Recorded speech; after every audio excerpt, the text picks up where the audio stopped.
পুরীর জগন্নাথ মন্দিরের রোষাঘরে লুকিয়ে অনেক রহস্য। ভোগ রান্নার পদ্ধতিতেও রয়েছে ঐতিহ্য। আসুন আজ এই ভিডিওতে জেনে নিই সেই সমস্ত কাহিনী। উড়িষ্যার পুরীতে অবস্থিত জগন্নাথ টেম্পল একটি শুধু মন্দির নয়, এটি কোটি কোটি ভক্তের বিশ্বাস ও রহস্যের কেন্দ্র। এই মন্দিরের সবচেয়ে বড় বিস্ময় হলো এখানকার মহাপ্রসাদ বা ভোগ। প্রতিদিন এখানে হাজার হাজার ভক্তের জন্য রান্না করা হয়। সাধারণ দিনে প্রায় 50,000 মানুষ, আর উৎসবের সময় সেই সংখ্যা গিয়ে পৌঁছায় 1,00,000-এরও বেশি।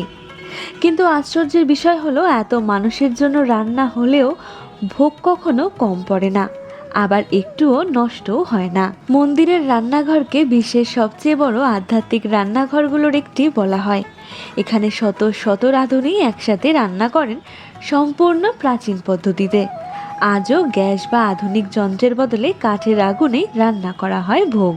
সবচেয়ে রহস্যময় বিষয়টি হলো মাটির 7টি হাঁড়ি একটার উপর একটা বসিয়ে রান্না করা হয়।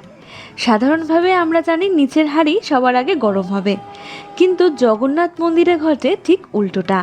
এখানে সবচেয়ে উপরের হাঁড়ির খাবার আগে সিদ্ধ হয়, তারপর একে একে নিচের হাঁড়িগুলো। শত শত বছর ধরে এই নিয়ম একইভাবে চলছে। আজও এর সঠিক বৈজ্ঞানিক ব্যাখ্যা কেউ দিতে পারেনি। ভক্তদের বিশ্বাস এই অলৌকিক ঘটনার পিছনে রয়েছে মা লক্ষ্মীর আশীর্বাদ।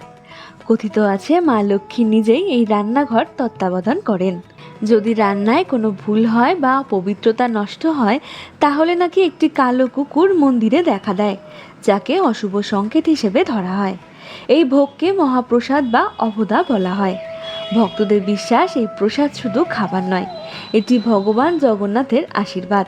ভক্তি ভরে এই মহাপ্রসাদ গ্রহণ করলে জীবনে সুখ, শান্তি ও সৌভাগ্য আসে। আজও পুরীর জগন্নাথ মন্দিরের এই রহস্য বিজ্ঞান ও মানুষের কৌতূহলকে আহ্বান জানিয়ে চলেছে। হয়তো এটাই ভক্তি আর অলৌকিক শক্তির এক অনন্য উদাহরণ।